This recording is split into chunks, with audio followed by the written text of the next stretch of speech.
বিসমিল্লাহির রহমানির রহিম। আসসালামু আলাইকুম। জনতার রান্নাঘর থেকে সবাইকে জানাচ্ছি শুভেচ্ছা। আশা করি সবাই ভালো আছেন। আজকে যে রেসিপিটি করব একটা নাস্তা, খুব টেস্টি একটা নাস্তা তৈরি করব। সেজন্য এখানে আমি নিয়ে নিয়েছি আধা কাপ ময়দা আর নিচ্ছি আধা কাপ সুজি, আর এখানে আধা চামচ দিয়েছি ইস্ট, আর অল্প একটু লবণ দিব, কারণ লবণ বেশি দেওয়া যাবে না। নাস্তাটা মিষ্টি নাস্তা, খুব ভালো লাগে খেতে, বাচ্চাদের খুবই পছন্দ। যাই হোক, এখানে আমি দিয়ে দিব 2 চামচ চিনি। সব কিছু একটু ভালো করে মিশিয়ে নিব।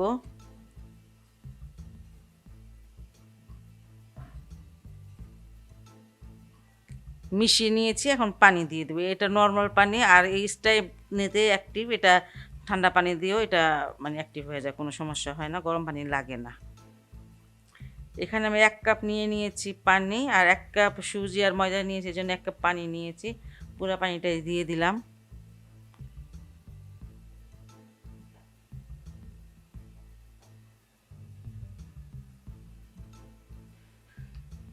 আর একটু পানি দিয়ে দিচ্ছি, কারণ সুজিটা ফুলে তখন আর একটু ঘন হয়ে যাবে পরে, এই জন্য আর একটু পানি দিয়ে দিলাম। ব্যাটারটা আমার রেডি হয়ে গেছে, এটা আমি এখন রেস্টে রেখে দেবো 30 মিনিটের জন্য। এখানে আমি একটা পাতিল নিয়ে নিয়েছি, আর নিচ্ছি এখানে 250 গ্রাম দুধ। দুধটা জাল দেওয়া, এটা দেখে বুঝতে পারতেছেন যে এটা জাল দেওয়া।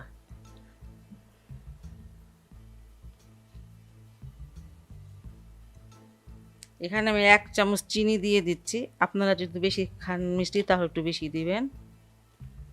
এখানে 1 চামচ, এটা টেবিল চামচ, 1 টেবিল চামচ দিয়ে দিচ্ছি কর্নফ্লাওয়ার। এটা একটু গুলে নেব।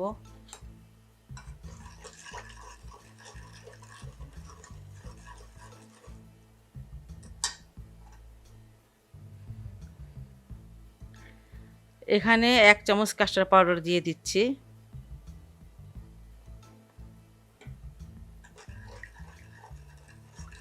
একটু ভালো করে গুলে নিব। যদি কাস্টার্ড পাউডার না থাকে সমস্যা নাই, কর্নফ্লাওয়ার শুধু দিতে পারেন, আর যদি কর্নফ্লাওয়ার না থাকে শুধু কাস্টার্ড পাউডার দিয়ে করতে পারেন। আর আমি যে দিয়েছি ইস্টটা যদি না থাকে তাহলে আপনারা দিতে পারেন বেকিং পাউডার। এটা গোলানোটা হয়ে গেছে, দেখেন একদম একদম মিশে গেছে সব কিছু। এবার আমি চুলাটাকে জ্বালিয়ে দিব। চুলাটাকে জ্বালিয়ে এটাকে আমি ভালো করে একটা খিসার মতন একটা পর্যায়ে আসলে পরে এটাকে আমি নামিয়ে নিব। এটা কিন্তু অনবরত নাড়তে হবে, না নাড়লে কিন্তু নিচে লেগে যাবে। একদম অনবরত নাড়তে থাকবেন। আর দুধটা কিন্তু জাল দেওয়া দুধ, কিন্তু ঠান্ডা ছিল।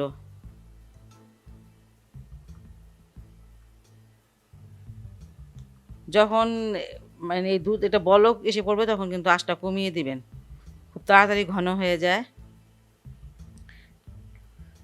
এখন আঁচটা মিডিয়াম আঁচে আছে, মিডিয়াম থেকে কম আছে, লো এবং মিডিয়াম মাঝামাঝি আছে।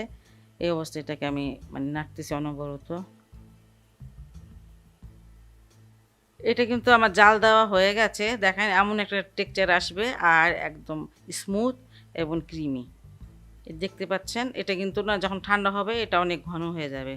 আর এই পর্যায়ে এটাকে আমি নামিয়ে নিব। নাড়াটা কিন্তু কখনো থামাবেন না যতক্ষণ পর্যন্ত না হয়, না হলে কিন্তু পুড়ে যাবে। ঠিক আছে, আমি এটা নামিয়ে নিচ্ছি। চুলা একটা প্যান দিয়েছি, আর আঁচটা খুব কমে রাখবেন। আর ব্যাটারটাকে আমি খুব ভালো করে এটা মিশিয়ে নিয়েছি আবার।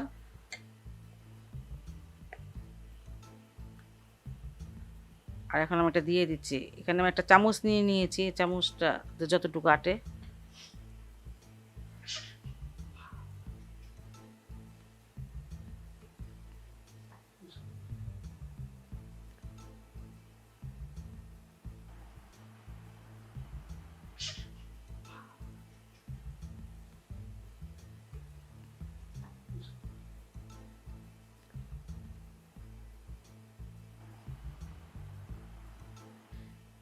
1 মিনিটের মতন রাখবেন, রাখলে পরে এটা হয়ে যাবে। এই যে কালারটা দেখেন, যেমন হবে।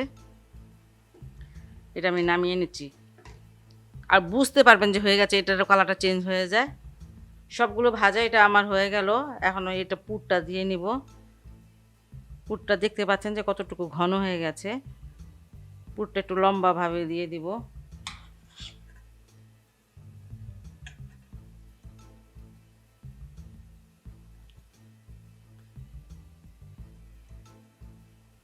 পুরটা দিয়ে এটাকে আমি এই যে দুইটা মাথা এক করে একটু মুড়িয়ে দিব। এই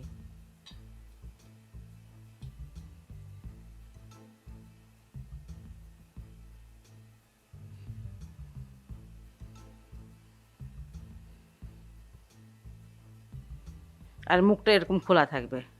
এই তো